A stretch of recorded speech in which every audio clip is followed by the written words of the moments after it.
본인과 대리인 사이의 관계, 대리권 세 번째까지 봤고요. 네 번째 대리권의 제한. 조문 두 가지만 조심하시면 돼요. 하나 124조 자기계약 쌍방대리 금지 규정.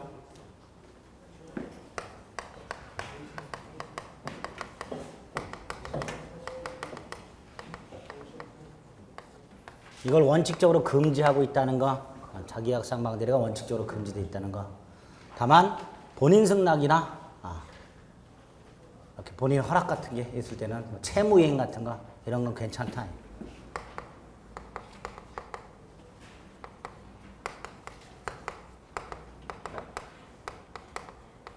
조문이에요. 일단 이렇게 되어 있다는 거. 자기계약 쌍방대리가 원칙적으로 금지가 되지만 본인 허락이나 채무이행의 경우에는 자기계약 쌍방대리가 허용이 된다. 뭐 이렇게 되죠. 자, 이때 자기계약은 그림으로 계약하시면 돼요. 갑이 을에게 일을 맡겼고 을이 병과 계약을 했는데 을 자신과 계약하는 경우 이게 자기계약이고요. 쌍방대리는 갑의 대리인 을이 있고 병의 대리인 을이 있어요. 또 요 놈이 혼자서 계약을 해요. 이게 쌍방대리예요. 이런 자기계약 쌍방대리가 원칙적으로 금지가 되어 있는 거예요. 다만 본인이 허락하면 괜찮다 그랬죠? 그렇죠? 네. 되는 것들, 예외적으로 허용되는 것들 몇 가지 기억하시면 돼요. 먼저 본인 허락 괜찮다 그랬어요. 두 번째로 채무이행인데 다툼이 없어야 돼요.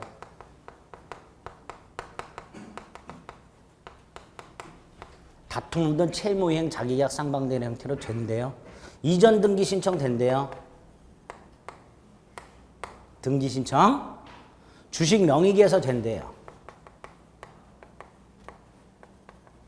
주식의 명의계에서는 주식을 사고 팔았을 때 주식회사 본점 사무소 소재지에 비치되어 있는 주주 명부상의 주주 이름을 바꾸는 걸 말하는 거예요.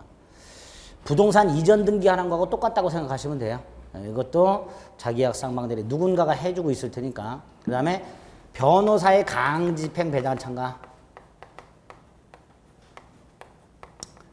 채무자의 재산이 강제집행 당하고 있는데 이 채무자의 변호사가 채권자의 지위에서 이 강제집행의 배당에 참가한 경우가 있었어요. 괜찮다고 해요. 변호사의 강제집행 배당 참가. 그 다음에 돈을 빌린 차주가 대주한테 직접 돈을 갚는 게 아니라 사채 알선업자에게 변제를 했어요. 사채 알선업자를 우리 판례는 쌍방대리라 그래요. 돈을 빌린 차주가 있었고요. 돈을 빌려준 대주가 있겠죠. 가운데 사채 알선업자가 껴있어요. 이 사채 알선업자를 차주의 대리인이면서 동시에 대주의 대리인이라 그래요. 쌍방대리죠. 그 쌍방대리인에게 돈을 갚았어요. 원래는 이렇게 직접 갚아야 되는 거잖아요. 근데 이렇게 갚았다 하더라도 우리 판례는 허용된다. 유효한 변제다. 이렇게 돼요. 유효한 변제. 허용되는 거 이거 머릿속에 넣으셔야 돼요. 다음 중 자기계약 쌍방대리가 적용되지 않는 것은 자기계약 쌍방대리가 허용되는 것은 할 때 이게 답으로 나오게 됩니다. 반면에 이거 빼고는 안 되겠죠. 이거 말고 다른 걸 해버렸어요. 예컨대 갑과 병의 대리인 을이 있었는데 을이 갑의 대리인으로서 동시에 병의 대리인으로서 입찰에 응하해버렸어요. 입찰. 둘 중에 한 사람을 위해서 했겠죠. 그렇죠? 당연히 이건 무효가 된다. 허용되지 않는 거예요. 이거는. 그래서 자기계약 쌍방대리 금지를 위반하게 되면 무효가 됩니다. 그럼 자기계약 쌍방대리 금지 규정은 강행 규정이에요? 임의 규정이에요? 강행 규정이에요? 임의 규정이에요? 임의 규정이에요. 왜 임의 규정이에요? 본인이 허락하면 금지되지 않잖아요. 임의 규정. 임의 규정인데 위반하면 무효예요. 이건 임의 규정과는 상관없이 무권대리에 해당돼서 무효예요. 그럼 뭐까지 연결시켜야 돼요? 추인할 수 있다까지 연결하셔야 돼요.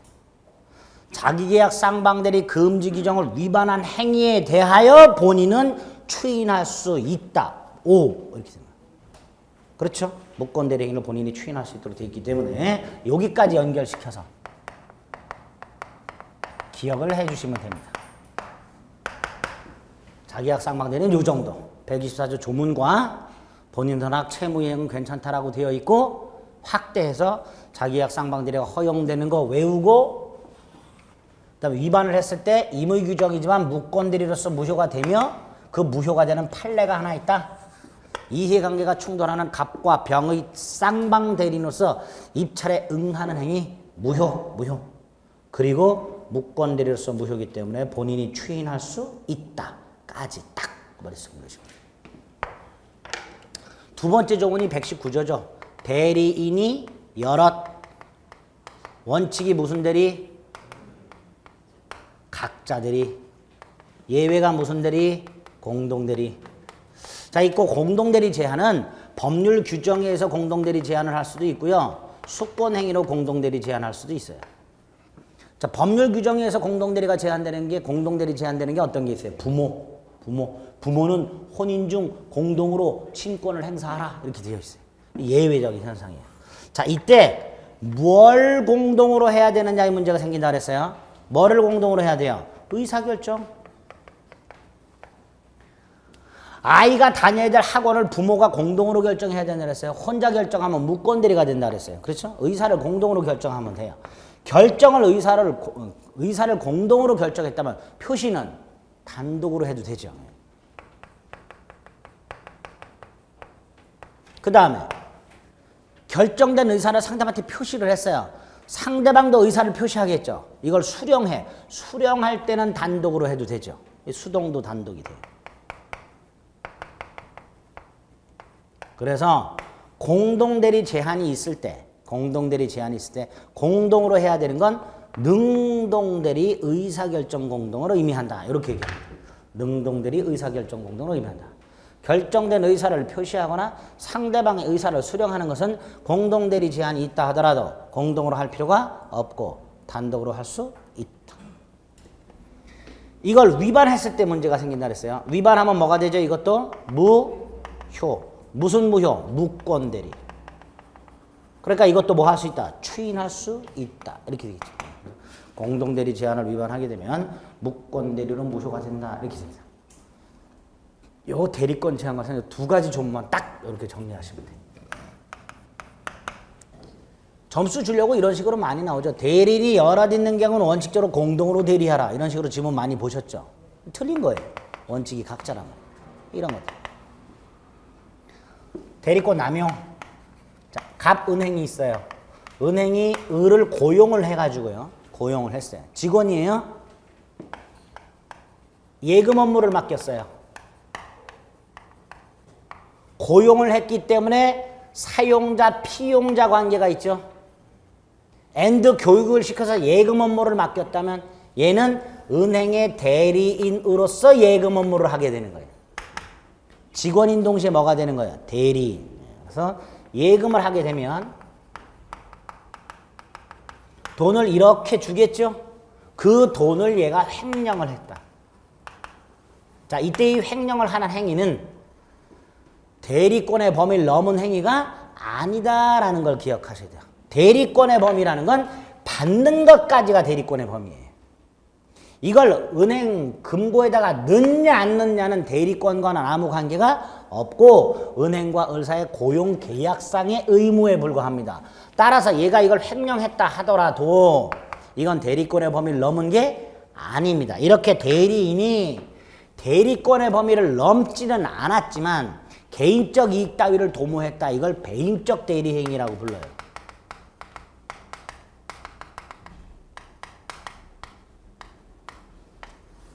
근데 배임적 대리행위가 있다 하더라도 대리행위를 한 건 분명하니까 효과는 누구한테 귀속이 돼요?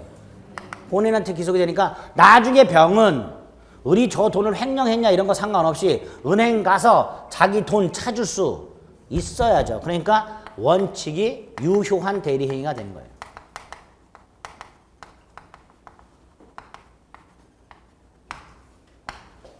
이 경우를 대리권의 범위를 넘었다고 해버리면 이 횡령한 걸 대리권의 범위를 넘었다고 해버리면 무권대리가 되잖아요. 무권대리가 되면 본인한테 효력이 생기질 않으니까 얘는 예금한 돈을 찾을 수 없다가 돼버려요. 그러니까 이건 대리권의 범위를 넘었다고 해서는 절대로 안 되는 거예요. 대리권의 범위 내의 행위입니다. 네.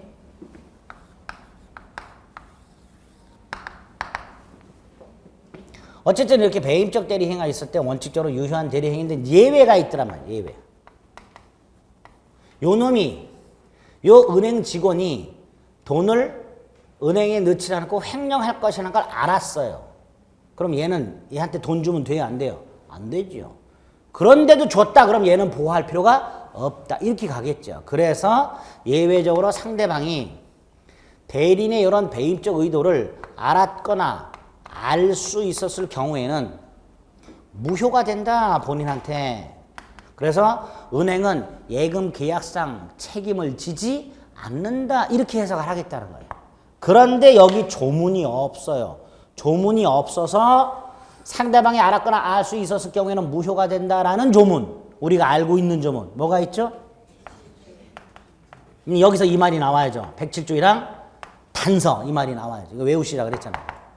107조 1항 단서를 유추 적용해서 본인에게는 효력이 생기지 않는다라고 처리를 합니다. 이렇게 처리하는 걸 대리권 남용이라고 불러요. 이렇게. 자, 그럼 의 대리인이 대리권의 범위를 넘지는 않았으나 개인적 이익 또는 제3자 이익을 도모하는 배임적 대리 행위를 한 경우, 이걸 어떻게 처리할 것인가? 원칙 유효한 대리 행위로서 본인은 책임지되 예외적으로 상대방이 알았거나 알 수 있었을 경우에는 107조 1항 단서를 유추 적용해서 본인은 책임지지 않는다. 이렇게 얘기합니다. 결국 요거 비진위 표시 규정이죠. 비진위 표시 규정은 대리권 남용에 적용된다.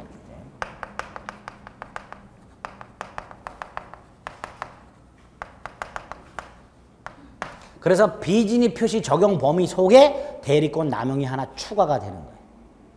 107조라는 비진위 표시라는 규정 적용 범위 속에 대리권 남용이 하나 더 플러스 된다 이렇게 생각하시면 됩니다. 대리권 남용. 마지막으로 대리권 소멸, 사유. 조문 두 가지만 조심하시면 되죠. 먼저 127조. 127조는 법정 대리와 임의 대리의 공통된 소멸 사유. 법정 대리권 소멸 사유이기도 하고 임의 대리권 소멸 사유이기도 한 거. 본인의 사망, 대리인의 사망, 성년 후견의 개시, 파산. 그래서 일단 요렇게 사성파 이렇게 보죠. 사성파. 본인은 사망만, 대리인은 사망뿐만 아니라 성년 후견 개시, 파산까지. 이때 요 두 놈은 대리인이 된 다음에 성년 후견이 개시가 되나, 대리인이 된 다음에 파산 선고를 받았을 때 대리권 소멸 사유에 해당될 뿐, 대리인이 되기 이전에 이미 성년 후견이 개시된 자, 대리인이 되기 전에 이미 파산 선고를 받은 사람, 이 사람을 얼마든지 대리인으로 선임할 수 있습니다. 그래서 이건 대리인이 된 후의 의미를 의미합니다. 두 번째로 성년 후견에 계시는 대리권 소멸 사유지만 한정 후견에 계시는 대리권 소멸 사유가 아니라는 거. 성년 후견에 계시면 대리권 소멸 사유가. 128조는 임의 대리의 특이한 소멸 사유. 뭐의 특이한 소멸 사유? 임의 대리의 특이한 소멸 사유. 두 개가 있죠. 원인 관계 종료하고 수권행위 철회.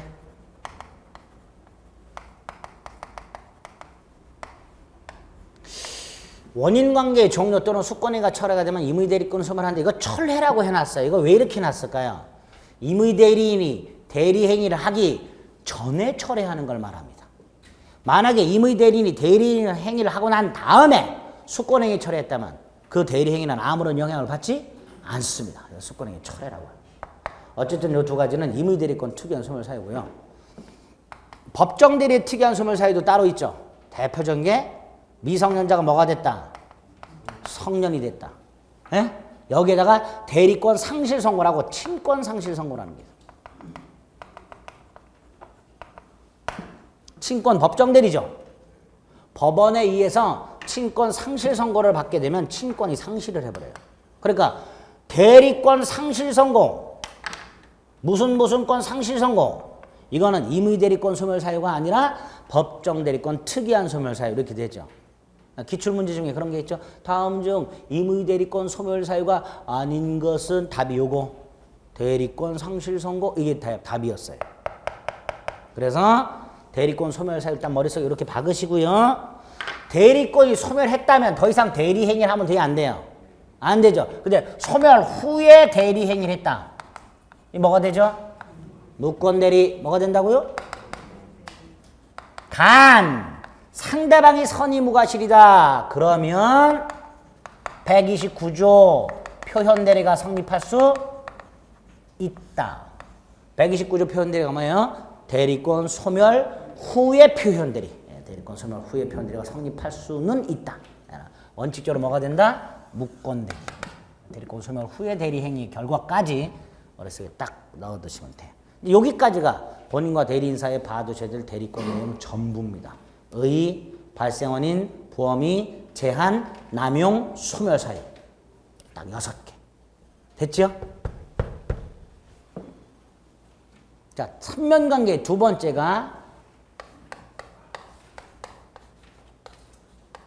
요 둘 사이에 무슨 행위가 있어야 돼요? 대리행위가. 갑이 을에게 땅을 팔아달라고 부탁을 했는데, 즉 을에게 대리권이 있는데 얘가 아무것도 안 하고 있어. 그러면 갑에게 무슨 효과가 생길 리가 없죠. 그러니까 대리인이라는 놈이 대리행위라는 걸 꼭 해줘야 돼요. 대리행위라는 거. 이때 세 가지가 문제가 됩니다. 첫째가 대리행위의 방식. 어떻게 할까? 114조에서 뭐라고 돼 있어요? 본인을 위한 것임을 표시하라. 뭐라고 돼 있다고요? 본인을 위한 것임을 표시하라.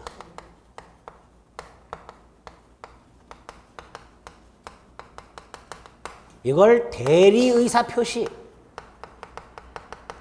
대리관계 표시, 현명 뭐 이렇게 써요. 다 같은 말이에요. 본인을 위한 것임을 표시. 이때 능동과 수동이 좀 다른데요. 능동은 얘가 의사를 표시하는 거예요. 그렇죠? 수동은 상대방이 의사 표시하는 걸 대리인이 수령하는 게 수동이에요. 그렇죠? 그러니까 본인을 위한 것임을 표시한다고 할 때 능동은 누가 표시하는 거예요? 대리인이. 수동은 누가 표시하는 거예요? 상대방. 그래서 현명의 주체가 달라져요. 능동대리와 수동대리에서 현명의 주체가 달라진다. 이렇게.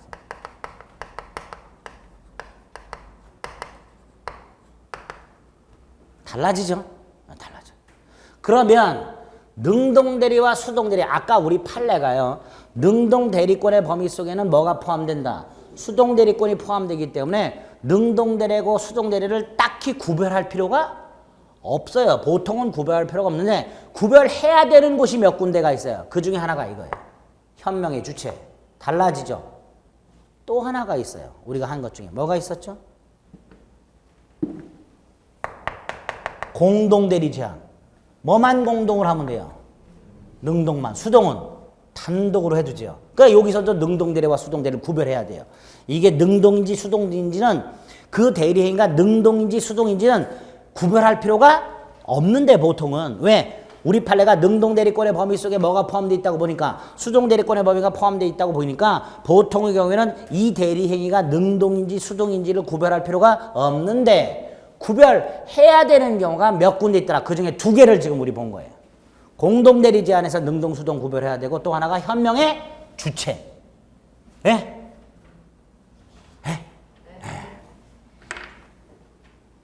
시험 지문에 다음 중 능동대리, 수동대리를 구별할 실익이 있는 것은 하고 박스 딱 쳐나오면 2개 골라내야 돼요. 공동대리 제한, 현명의 주체. 뽑아낼 수 있어야 돼요. 아시겠죠? 네. 어쨌든 이렇게 본인을 위한 것임을 표시하라. 능동은 대리인이 표시하라. 수동은 상대방이 표시하라. 이렇게. 이때 본인을 위한 것이라는 의미는 본인의 이익을 위한다는 의미가 아니라, 본인의 이익을 위한다는 게 아니라 이익이든 불이익이든 그 효과를 본인에게 귀속시키겠다라는 걸 의미하게 됩니다. 이때 이 현명의 정도가 문제가 되는데요. 현명의 정도하고 현명의 방식. 먼저 현명의 방식.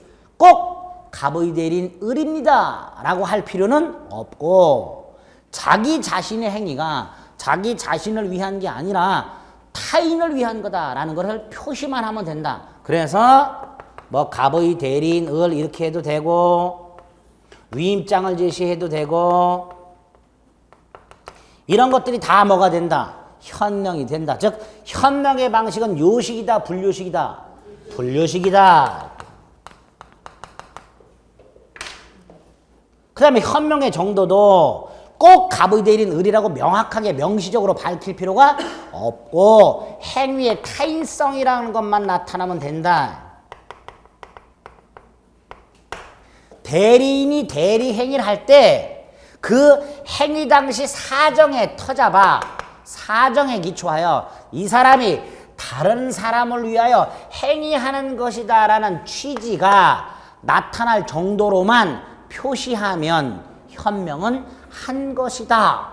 그래서 현명의 정도는 대리관계가 표시될 정도로만 현명하면 충분하다. 이렇게 얘기하게 됩니다. 그게 현명의 정도와 현명의 방식이 되는 거예요. 이게 114조의 뜻입니다. 반면에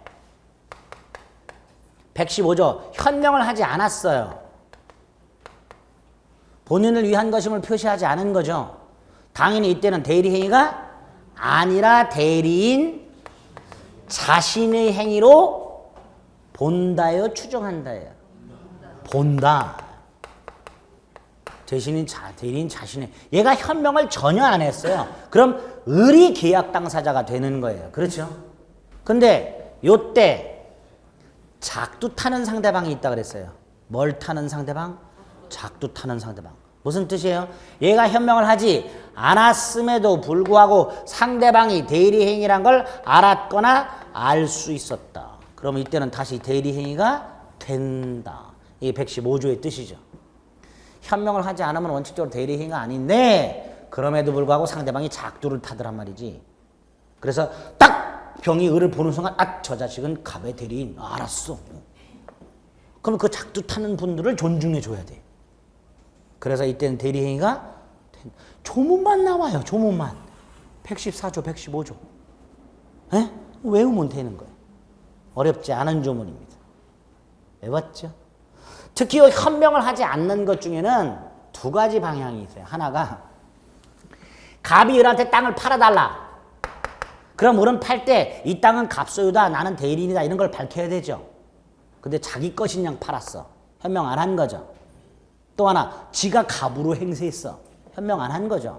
특히 을이 갑으로 행세 이걸 명의 도용이라고 해요. 이런 것들은 현명을 하지 않았으니까 대리행위가 아니다. 이거 머릿속에 꽉 일단 박아두셔야 돼요. 을 자신의 재산, 을 자신의 행위로 한 경우 또는 을이 갑으로 행세한 경우 이런 말 나오면 이건 대리행위가 아니라는 거 현명을 하지 않았기 때문에 머릿속에 딱 박아두셔야 돼요. 114조 115조와 관련해서 여기 첫 번째 대리행위 방식이고요. 두 번째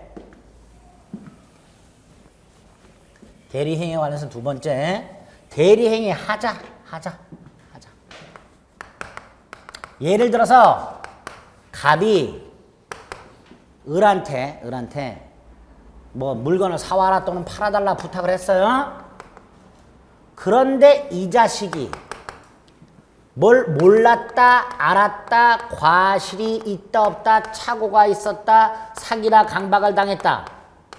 뭐 이런 문제들이 생길 수가 있죠. 을과 병이 계약을 할 때 우리가 앞에서 봤던 법률행위의 일반적 효력 요건 이 못 갖추는 경우가 분명히 있을 수 있어요. 목적이 확정되지 않거나 실현이 불가능하거나 적법하지 않거나 사회적 타당성 갖추지 못했거나 만취해 있었거나 또는 뭐 사기나 강박을 당했거나 착오가 있었거나 비진이 표시가 있었거나 이걸 누구를 기준으로 할 것이냐가 대리행위 하자예요. 대리행위에 뭔가 문제가 생겼어요. 여기에. 일반적 효력 요건을 못 갖췄어. 이럴 때 누구를 기준으로 할 것이냐? 대리인 기준해라. 누굴 기준해라? 대리인 기준해라. 이게 원칙이다. 그래서 사기 강박을 당해도 누가 사기 강박을 당해야? 대리인이 사기 강박을 당해야 본인에게 취소권이 생긴다.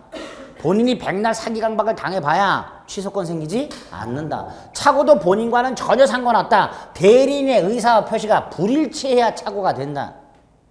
그랬죠? 또 얘가 만약에 비질이 표시를 했다. 상대방이 알았거나 알 수 있었을 경우 무효가 되는데 그때 상대방은 얘다. 얘는 상대방이 대리인이다. 근데 얘를 기준하는 게 아니라 얘를 기준한다. 지, 부지, 과실, 유무도 대리인을 기준으로 한다. 이중매매도 마찬가지다. 갑이 을한테 땅을 사오라고 시켰다. 그래서 을이 병과 매매를 했는데 이게 제2매매다. 제1매매가 이미 있었다. 근데 요 놈이 적극 가담했다. 그러면 본인이 설령 적극 가담한 적이 없다 하더라도 대리인이 적극 가담을 통해서 이루어진 제2매매 계약은 반사의 질서로 무효가 된다. 이렇게. 다 누굴 기준으로 한다? 대리인 기준. 그게 원칙이다. 예외적으로 본인 기준하는 게 두 개가 있다. 첫째가 116조 2항. 116조 2항. 갑이 을에게 특정한 행위를 위임을 했어요. 땅 사와라 이렇게. 보통은 위임하고 끝나요. 근데 요 경우에 요 놈이 치시콜콜이 지시까지 해. 뭐까지 한다고요? 지시까지. 이렇게 본인이 대리인에게 특정한 행위를 위임하고 앤드 대리인이 본인의 지시에 쫓아 행위했을 때 요 말 나오면 이때는 요 놈은 대리인이라기보다는 뭐에 가까워진다? 사자에 가까워진다. 그러니까 이때는 을을 기준해라. 근데 116조 2항은 을을 기준으로 해라 이렇게 안 돼 있고, 아니 갑을 기준으로 해라 이렇게 안 돼 있고 말이 좀 어렵게 돼 있어요. 이렇게 본인은 자신이 알았거나 알 수 있었던 사정, 알았거나 알 수 있었던 사정, 다른 말로 과실로 알지 못한 사정, 이렇게 같은 말이에요. 알 수 있었다는 건 다른 말로 바꾸면 뭐예요? 과실로 알지 못했다 이렇게 되겠죠. 그러니까 본인은 자신이 알았거나 과실로 알지 못한 사정에 대하여 대리인 알았거나 알 수 대리인의 뭐를 주장하지 못한다? 부지를 주장하지 못한다. 얘를 기준으로 한다면 갑은 이렇게 말할 수 있는 거예요. 을을 기준으로 한다면 나는 알았지만 대리인은 몰랐잖냐라고 주장할 수 있는 거예요. 을을 기준으로 한다면. 근데 이때는 을을 기준으로 하는 게 아니기 때문에 갑은 이걸 주장할 수 없다. 이렇게 116조 2항에서 만들어 놨어요. 본인 기준 하는 게 일단 하나 있다. 특정한 행위를 위임하고 지시에 쫓아 행위했을 때 본인은 자신이 알았거나 과실로 알지 못한 사정에 대하여 대리인의 부지를 주장하지 못한다. 또 하나가 갑이 을에게 1억짜리 땅을 팔아오라고 시켰어요. 그랬더니 이 자식이 100만 원에 팔아왔네. 그럼 급부와 반대급부와 현저하게 불균형하죠. 그 다음에 요놈 대가리 속에 폭리의사가 있네. 하나만 갖추면 불공정한 법률행위가 돼요. 뭐 피해자의 궁박, 경솔 또는 무경험. 이때 피해자가 얘예요. 그렇죠? 근데 얘를 기준하는 게 누굴 기준해야 돼요? 얘. 그런데 우리 판례 느닷없이 궁박만은 누굴 기준해라? 본인. 대리인을 통해서 이루어진 행위가 불공정한 법률행위인지를 판단할 때 궁박만은 누굴 기준해라? 본인. 아무 근거 없이 궁박은 본인 기준. 물론 경솔 무경험은 다시 누구로 돌아간다? 대리인으로 돌아간다. 외웠었죠. 궁본경무대라고. 이렇게 대리행위 하자와 관련해서는 116조 1항과 2항을 이해하시면 됩니다. 됐죠? 대리인 기준 한 번쯤. 세 번째로 대리인의 능력이라고 해서요. 지금 요 하자하고 능력의 부분은요. 대리인을 통해서 이루어진 이 법률 행위도 일반적 효력 요건은 당연히 갖춰야 되는 거예요. 그렇죠? 일반적 효력 요건은 뭐 있어요? 당사자는 능력이 있을 것, 목적이 확정 가능, 적법, 사유, 타당성을 갖출 것, 의사표시가 일치하고 하자가 없을 것. 그 중에서 목적과 의사표시는 누굴 기준으로 판단해라? 을을 기준으로 판단하라 이거고 능력 하나 남은 거예요. 능력. 자, 그때 능력을 봅니다. 갑이 을을 통하여 법률행위를 하죠. 갑은 하는 게 없죠. 그러니까 얘는 의사능력 필요 없고 행위능력 필요 없죠. 조심하실 것은요. 본인 갑은 의사능력이나 행위능력이 필요가 없다라는 것은 어디에만 적용되는 거예요? 얘가 대리행위를 할 때, 을이 갑을 위해서 대리행위를 하고 있을 때, 그럴 때 본인은 의사능력 필요 없고 행위능력 필요 없다라는 거예요. 만약에 갑이 갑 자신의 행위를 하는 경우, 예컨대 갑이 숙권행위를 해요. 숙권행위는 갑 자신의 행위죠. 당연히 이때는 의사능력 있어야 되고 행위 능력 있어야 되죠. 만약에 본인 갑이 만취한 상태에서 수권행위 했다. 그럼 수권행위는 무효. 얘가 미성년자예요. 부모가 있겠죠. 부모를 못 믿어서 옆집 아저씨한테 일을 맡겼어. 미성년자가 수권행위를 했어.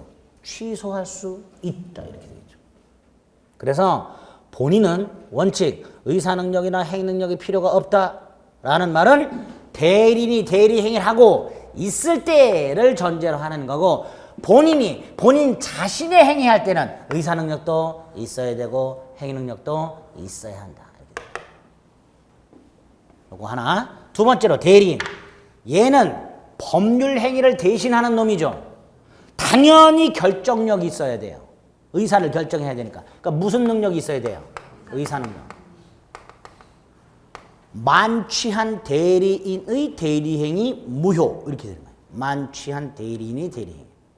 두 번째로 당연히 얘도 행위 능력이 있어야 될 것처럼 보여요. 그런데 117조에서 대리인은 행위 능력자임을 요하지 않는다. 이렇게. 제한 능력자에도 상관없다. 요걸 이해하시면 되는 거예요. 요거를.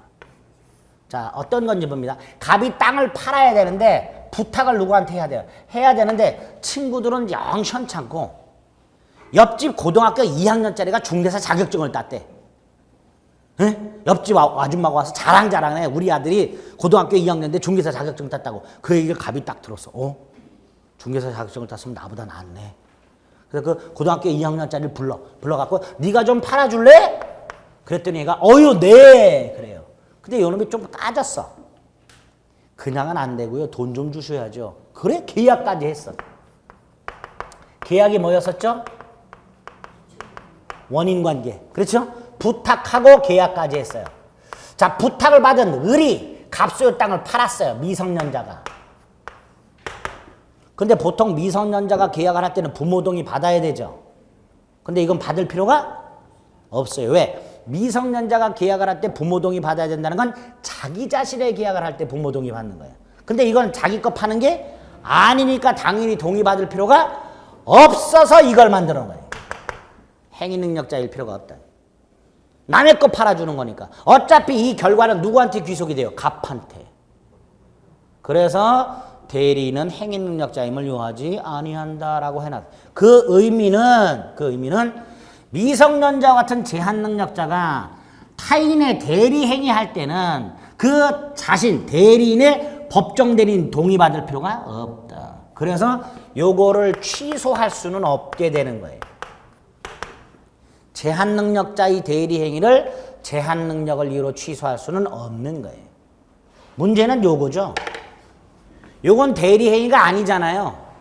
그러니까 이건 당연히 을이 갚하고 수수료를 주고받기로 하는 계약을 할 때는 을은 부모 동의 받아야 되는 거예요. 대리 행위가 아니니까. 안 받았다 그럼 이건 뭐 할 수 있는 거예요? 취소할 수 있다. 이렇게 되겠죠. 이게 117조의 뜻이 되는 거예요. 대리인은 행위 능력자임을 요하지 않는다. 정리하면 능력과 관련해서 첫째, 본인은 의사 능력이나 행능이 필요가 없다. 단 대리인이 대리행위를 할 때, 따라서 본인이 본인의 행위할 때는 의사 능력과 행위 능력이 필요하다. 두 번째, 대리인은 의사 능력은 있어야 된다. 그러나 행위 능력은 필요가 없다. 그 뜻은 미성년자라 하더라도 얼마든지 타인의 대리인으로서 대리행위할 수 있고 그 미성년자의 대리행위를 미성년 따위를 이유로 취소할 수는 없다라는 것을 의미한다. 단 본인과 미성년자인 대리인 사이의 원인관계, 위임계약 따위는 대리행위가 아니니까 미성년을 이유로 취소할 수 있다. 이렇게 되겠죠. 이렇게 117조를 정리해 주시면 됩니다. 여기까지가 대리행위의 내용이에요. 판명관계 두 번째. 끝. 마지막. 삼명관계 마지막. 본인과 상대방 사이의 관계. 아까도 잠깐 말씀드렸지만 을이 갑을 위해서 대리행위를 하게 되면 그 효과는 을을 거쳐서 귀속되는 것이 아니라 직접 귀속. 자, 직접 귀속이란 말 아까 대리권 남용과 관련해서 예금 계약을 체결하고 병이 돈을 받았다. 누가 직접 받은 거다? 갑이 직접 받은 거다. 그러니까 횡령했다 하더라도 갑이 책임지는 거고요. 계약금 받았다. 갑이 받은 거다. 계약에 문제가 생겼다. 무효나 취소 다 누가 주장할 수 있다? 갑이. 그래서 계약상 발생하는 주된 권리 의무뿐만 아니라 계약을 해지할 권리, 취소할 권리, 부당이득 반환 청구, 원상회복 청구 등등 부수적인 효과도 다 누구한테 직접 귀속된다? 본인에게 직접 귀속된다. 이게 본인과 상대방 사이의 관계 이렇게 됩니다. 이렇게 삼면관계 세 덩어리를 쫙 정리하시면 돼요. 쫙 정리됐죠? 끝. 삼면관계 복대리 보면 돼. 250페이지. 네? 훅 까야 돼요. 훅 까야 돼요.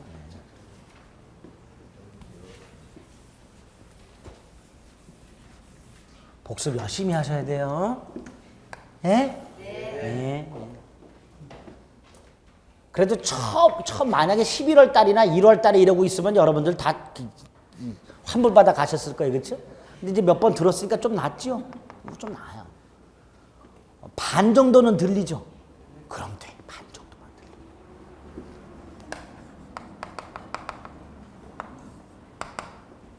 복대리는 올해 단독 문제로 꼭 나옵니다. 요거 무조건 맞으셔야 돼요. 복대리는. 갑이 을에게 땅을 팔아달라고 부탁을 했는데 을이 뭔 사정이 생겨서 팔 수가 없게 됐다. 그래서 을이 병한테 다시 부탁했다. 재부탁. 그래서 병이 정과 A 토지를 매각한다. 이때 병 누구 땅을 매각했어요? 갑, 그러니까 본인의 대리인. 근데 누구 부탁을 받았어요? 을의 부탁을 받았어요. 대리인이 선임.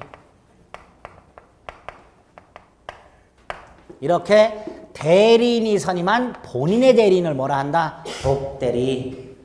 대리인의 부탁을 받은 본인의 대리인, 요게 복대리다. 요게 복대리. 이때 갑은 을에게 팔아달라고 부탁을 했죠. 그래서 파는 게 대리행위예요. 이게 대리행위예요. 요게 대리행위입니다. 따라서 을이 병한테 요 부탁하는 행위는 대리행위가 아니에요. 이거는 대리권을 주는 수권행위예요. 근데 수권행위는 아까 본인의 행위였었죠. 그러니까 수권행위라고 하면 본인의 행위하고 헷갈리니까 복임행위라고 이름을 붙여요. 대리인이 복대리인을 선임하는 법률행위, 대리인이 복대리권을 주는 수권행위, 이게 뭐가 된다? 복임행위. 이렇게 되죠. 자, 이때 요거 대리행위가 아니니까 만약에 이게 대리행위라면 본인의 이름으로 해야 되잖아요. 대리행위는 아까 본인을 위한 것임을 표시하라 그랬잖아요. 근데 이건 대리행위가 아니니까 본인을 위한 것임을 표시할 필요가 없고 누구 이름으로 하는 거야? 을 자신의 이름으로. 그래서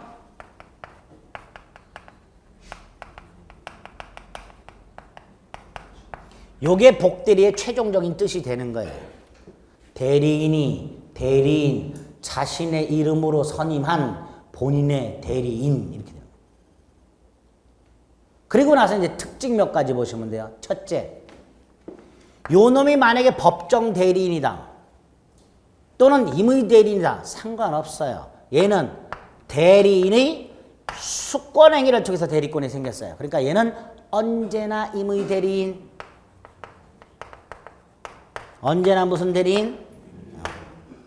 법정 대리인이 선임을 했던 임의 대리인이 선임을 했던 복대리인은 대리인의 복임행위라는 수권행위를 통해 생기니까 언제나 임의 대리인. 두 번째로 요 놈이 대리행위를 했어요. 1억짜리 땅을 팔아달라고 부탁했는데 얘가 실수해서 얘한테 몇 천만 원 손해가 생겼어요. 손해가 본인한테 생겼다. 얘 책임져요, 안 져요? 안 진다 그랬죠. 대리인은 대리행위 결과에 대해서는 아무런 책임을 지지 않는다 그랬어요. 그러니까 얘는 책임 안 지는데 얘는 어때요? 얘는 대리행위를 한 게 아니죠. 다른 거 했잖아요. 그래서 가백의 손에서 얘는 책임져야죠. 얘는 책임져야 돼요. 책임 안 지려면 늘은 철저하게 병은 어떻게 돼요? 감독. 그래서 복대리인은 대리인의 감독권에 복종한다. 이렇게 돼요. 이때 얘가 감독할 권한이 있어야 될 거 아니에요. 그 감독 권한의 근거가 대리권이에요. 권한의 근거가 뭐라고요? 대리권. 그러니까 얘가 얘를 선임했다 하더라도 대리권은 소멸하지 않겠죠. 소멸하면 안 되겠죠. 이거 가지고 감독해야 되니까. 그래서 의뢰 대리권이 그대로 남아있어요. 의뢰 대리권이 그대로 남아있으니까 복대리권은 대리권에 어떻게 돼요? 종속. 요 대리권에 어떻게 된다고요? 종속. 대리인의 대리권이 살아있으니까 복대리권은 대리인의 대리권에 종속하게 됩니다. 종속할 때 두 가지. 범위하고 존재. 범위에 종속한다는 게 뭐예요? 대리권의 범위를 넘을 수 없다. 대리권의 범위를 넘을 수 없다는 건 같거나 작아야 한다 이런 뜻이에요. 대리권의 범위보다 같거나 작아야 돼. 존재는 뭐예요? 대리권이 소멸하면 복대리권도 소멸. 그래서 대리인의 대리권이 소멸하지 않기 때문에 복대리권은 대리권에 종속하는데 그 종속의 의미는 두 가지. 범위하고 존재. 자, 이때 이 범위를 잠깐 볼게요. 같거나 작아야 한다 그랬어요.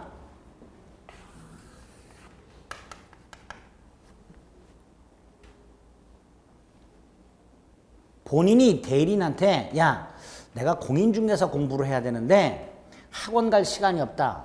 학원을 끊어야 되는데 끊기만 하면 내가 어떻게든 시간 내서 가겠는데 학원 가서 상담할 시간도 없다. 네가 서울 시내에 있는 학원을 좀 알아보고 괜찮은 학원을 좀 끊어와라 라고 시켰어요. 대리인한테. 자, 이때 대리인이 바빠가지고 복대리한테 맡겼어. 뭘 맡겼냐? 너는 노원구 가서 알아봐라. 그럼 대리인의 대리권의 범위는 서울 시내 전체고요. 복대리권의 범위는 노원구죠. 그런데 요 놈이 중랑구 가서 학원을 끊었어요. 요 놈이. 그럼 복대리권의 범위를 넘었죠. 넘었지만 대리인의 대리권의 범위를 넘진 않았죠. 요게 무권대리일까요? 유권대리일까요? 여기 문제가 생겨요. 요건 무권대리예요? 유권대리예요? 무권대리. 본인이 맡긴 거를 넘었어요? 안 넘었어요? 본인이 맡긴 걸 넘진 않았죠. 서울 시내니까. 그런데 복대리인이 자신의 권한의 범위를 넘었죠. 무권대리가 되는 거예요. 이유는 이걸 유권대리로 하게 되면 항상 같아야 돼요. 이걸 유권대리로 보면 대리권의 범위와 복대리권의 범위는 항상 같아야 돼요. 그런데 대리권의 범위를 넘을 수 없다는 같거나 작아야 한다고. 작을 때는 설령 복대리인이 대리인의 대리권의 범위를 넘진 않았으나 자기 자신의 대리권의 범위를 넘으면 무권대리로 가야 돼요. 그래서 무권대리. 이것도 시험 지문에 나온 적이 있어요. 복대리인이 대리인의 대리권의 범위를 넘지는 않았으나 자기 자신의 대리권의 범위를 넘었을 때 뭐가 된다? 무권대리가 된다. 그래서 같거나 작아야 한다의 뜻이 이런 거예요. 아시겠죠? 네, 이렇게. 자, 일단 복대리의 뜻하고 복대리의 특징 머릿속에 딱 이렇게 박습니다. 그 다음에 이제 조문 120조부터 122조까지 확인하시고 123조 이해하시면 돼요. 120조부터 122조까지는 뭐냐면 대리인이 복대리인을 선임할 수 있는 권한과 책임을 규정해놨어요. 아까 얘는 복대리인을 선임했을 때 복대리인이 대리행위한 경우 본인에게 손해가 생기면 얘는 책임지지 않지만 얘는 책임진다 그랬죠. 무슨 책임을 지는지를 정해놔야죠. 그렇죠. 그게 120조부터 122조인데 나눠져 있어요. 임의대리와 법정대리로 나눠서 일단 복인권, 복대리인을 선임할 수 있는 권한. 임의대리는 원칙이 없어요. 임의대리는 원칙적으로 복대리인을 선임할 수가 없어요. 예외적으로 본인 승낙이 있거나 부득이한 사유가 있을 때만 복대리인을 선임할 수 있도록 해놨습니다. 본인 승낙 또는 부득이한 사유가 있을 때만 복대리인을 선임하도록 해놨습니다. 그리고 그 책임은 선임을 잘못하거나 감독을 잘못했을 때 책임을 지도록, 무조건 책임지는 것이 아니라 선임을 잘못하거나 감독을 잘못했을 때만 책임을 지도록 규정을 해놨습니다. 그리고 이 책임을 감경시켜주는 규정이 있어요. 어떨 때 감경되죠? 본인이 지명을 한 경우. 본인이 뭘 한 경우? 본인이 지명을 했다 하더라도 선임, 감독, 해임 권한은 대리인한테 있는 거예요. 만약에 본인이 선임을 해버리면 얘는 더 이상 복대리가 아니야. 그래서 지명만 본인이 하는데, 이때 본인이 지명을 한 자가 대리인이 봤을 때 그 일을 하기에 부적임하거나 불성실해요. 부적임하다면 통지를 해줘야 되고요. 불성실하다면 해임을 해야 돼요. 근데 이거를 안 했을 때만 책임을 져요. 만약에 부적임해서 통지했거나 불성실해서 해임을 했어. 그런데도 본인에게 손해가 생겼어. 이럴 때는 대리인 책임지지 않습니다. 그래서 이렇게 책임 감경 규정이 있고요. 법정 대리인은 원칙적으로 무제한 복인권이 있어요. 무제한 무과실 책임을 져요. 무조건 책임진다 이런 뜻이에요.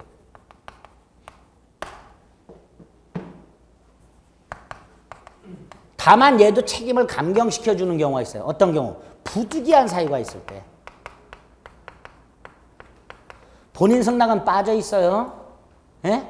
법정 대리에서 본인은 제한 능력자들이에요. 승낙할 권한이 없는 애들이에요. 그러니까 법정 대리인의 책임을 감경시켜주는 것은 부득이한 사유가 있을 때만, 법정 대리인이 부득이한 사유가 있어서 복대리인을 선임했을 때는 임의대리인과 마찬가지로 선임, 감독에 관한 책임만 지도록 이렇게 법정 대리인의 책임도 감경을 시켜주고 있습니다. 일단 요 120조부터 122조 조문을 정확하게 머릿속에 일단 파악을 해두셔야 돼요. 조문 자체를. 거기다가 이제 플러스 첫째, 요 부득이한 사유는 본인에게 발생한 사유일 수도 있고 대리인 자신에게 발생한 사유일 수도 있다. 본인에게만 발생한 사유를 말한다. X. 대리인에게만 발생한 사유를 말한다. X. 둘 중에 하나. 두 번째, 본인 승낙. 요거 명시적 승낙도 되고요. 묵시적 승낙도 돼요. 명시적 승낙도 되고 뭐도 된다고요? 묵시적 승낙. 특히 요 묵시적 승낙과 관련해서 우리 판례 숙권행위 할 때 특별한 사정이 없는 한, 특별한 사정이란 명시적으로 금지. 본인이 대리인한테 일을 맡길 때, 야, 너 복대리는 선임하지 마! 라고 명시적으로 금지.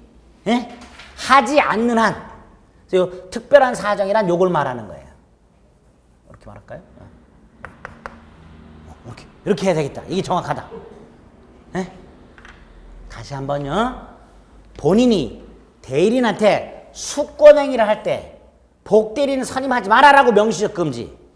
이걸 특별한 사정이라고 그래요. 이게 없다면 복대리인 선임에 관한 묵시적 승낙이 포함.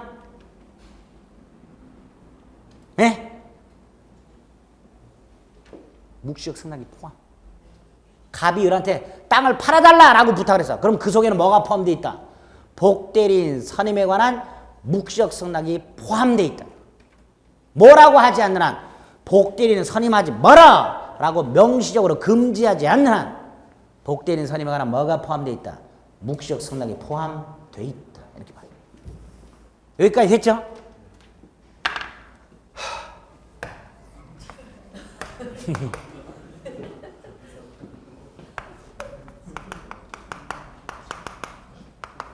갑이 아파트나 상가를 지었어요. 예? 지었어. 이거를 을에게 분양대행. 그런데 얘가 복대리인을 선임해요.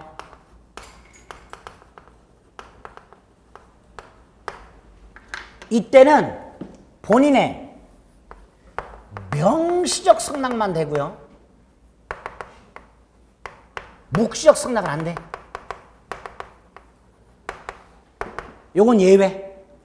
좀 전에 그냥 일반적인 건 복대리인 선임에 관한 본인의 승낙은 명시적 승낙도 되고 묵시적 승낙도 되고 나아가 수권행위 속에 특별한 사정이 없는 한 묵시적 승낙이 포함돼요. 이게 일반적인 내용. 일반. 단 요런 경우에는 대리인의 개인적 능력에 따라서 분양의 성패가 좌우되죠. 이런 거를 판례가 이렇게 말해요. 대리인 자신의 직접적 처리가 필요한 경우. 어서 들어본 적 있죠? 뭐라고 한다고요? 대리인 자신의 직접적 처리가 필요한 경우. 이런 경우에는 묵시적 승낙으로는 안 되고 무슨 승낙만? 명시적 승낙이 있을 때만 복대리인 선임할 수 있다. 써드릴게요. 대리인 자신의 직접적 처리가 필요한 경우.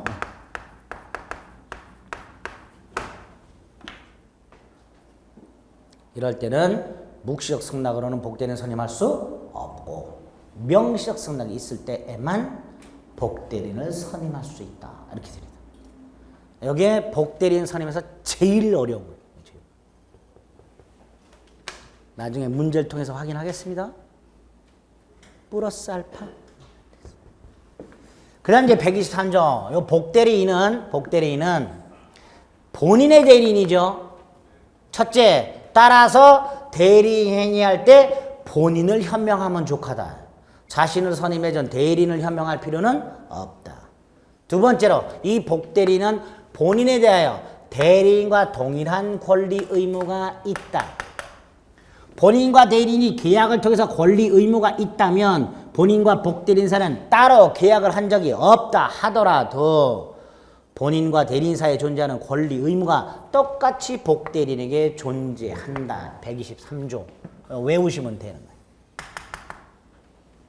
두 가지 추가. 하나, 얘도 또 다른 복대리인을 선임할 수 있는가? 복대리인 선임할 수 있을까? 원칙 안 돼. 왜? 얘는 언제나 무슨 대리인? 임의 대리인. 그래서 복대리인은 원칙적으로 또 다른 복대리인을 선임할 수 없으나 본인 승낙 또는 부득이한 사유가 있을 때는 또 다른 복대리인을 선임할 수 있다.